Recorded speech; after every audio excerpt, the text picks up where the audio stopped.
This is Grandma, and I wanted to read you a little book. This little book is called Rigby Rain.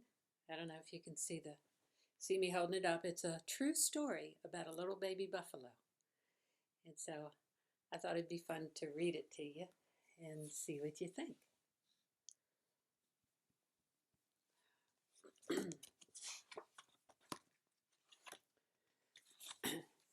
May 2019.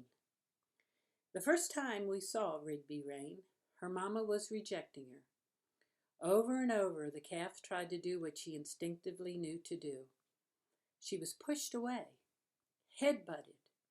The big female would go the other direction, as though the calf didn't exist. I'm most certain my cousin wished I wasn't with him that day. This petite, newborn female buffalo was stealing my heart with every attempt she made towards being accepted. We were fairly sure she didn't have the much-needed first milk. She was still damp from the birth, and though she was trying really hard, it was obvious she was getting tired.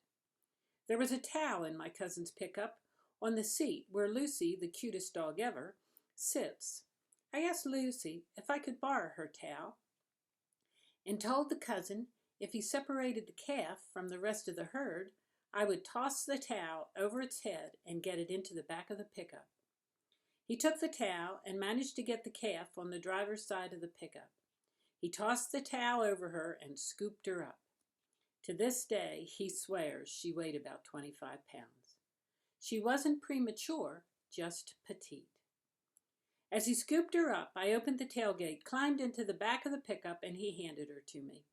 He started to walk away. "Dude!" I may have said that a little loud. He stopped and looked at me. "Close the tailgate, please." I may not have said please. The herd didn't care.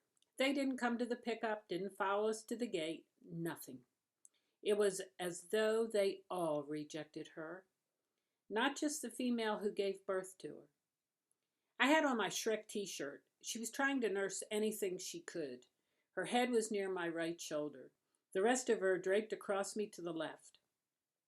I told her she was the best baby buffalo ever, and that she did everything right. The sleeve of my t-shirt was soaked by the time we got to the barn.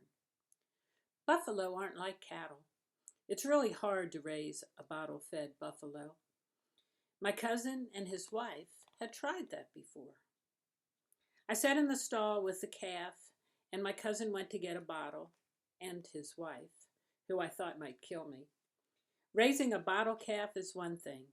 Raising a bottle buffalo calf is a whole other ballgame.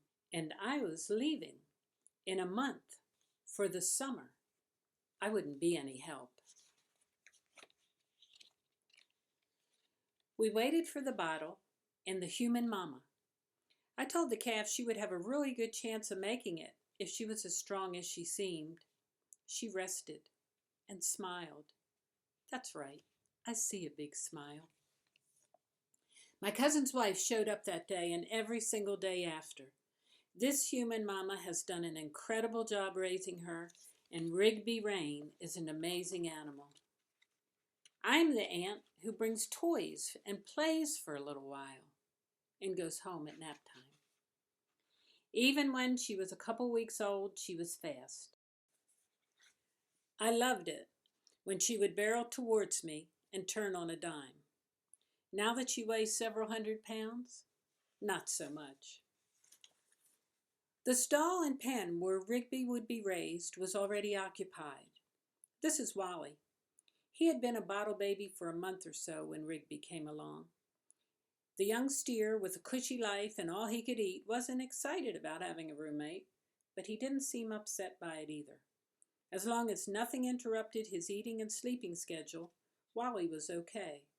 And he was better than no company at all for the tiny buffalo calf. I went away around the middle of June. By the time I returned in July for a visit, Rigby had started to change color. She had a new swimming pool and liked spending cool mornings beside it. She still smiled and knew me. It would be September before I saw Rigby again. She had lost all the light baby fur, and little nubs were appearing, a reminder to her humans that horns would be coming along soon. And that smile! Never mind that I was holding a bottle of milk. This is Bojangles. She was a bottle baby. Born prematurely, raising her by hand wasn't easy. There were many, many touch-and-go days for Bo. But the cousin's wife took great care of her, and to quote the vet who checked on her a few times when she was tiny, "She's sure as hell gonna live." And she did. Once she was turned out with the herd, she would make a trip to the pickup door once in a while, but not often. Not until October 2019.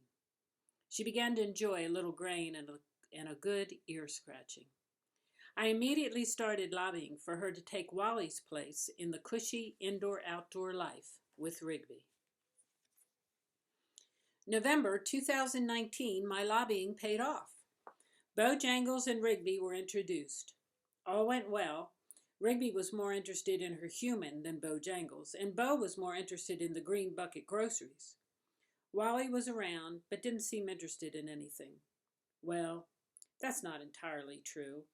He was standing under the photographer who had climbed a fence, something like a rodeo clown. I immediately started lobbying for Wally to be released with the herd. I wasn't heard. He isn't in these photos because, well, his personal hygiene wasn't the best that day. Enough said. In December, Wally was turned out with the cattle. He went from being pampered, having all the hay and grain he could eat, 2 or 3 bottles of milk a day, and the comfort of sleeping indoors if he chose, to a large wheat pasture and the herd of cattle he knew for a few months prior to becoming a bottle baby. He had his last bottle in that pasture and then hurried over to the pickup to give me a big kiss goodbye. He was never my favorite, but the sloppy kiss was a nice gesture. After all, it wasn't my pickup. Bojangles and Rigby both gained and thrived all winter. They became bestest friends, and they welcomed 2020 together. The closer spring came, the more chatter about turning them out with the cows. Bojangles had been out with the herd before. Rigby only knew her stall and big pen. We all tried to forecast how we thought the release might go. We would know soon enough. April 10th, 2020. Rigby's first time outside her big pen. Her human standing by, assuring her it was okay to walk through the open gate.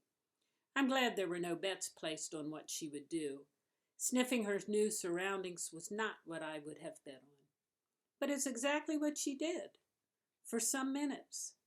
That raised tail, by the way, is not an unfriendly gesture towards her human, but more a signal of her curiosity, her alert attitude. The cows didn't seem to care whether she was in the pen or out with them. After minutes of sniffing her new surroundings, locating the water and mineral lick, Rigby came back to the pickup where her favorite human comforted her.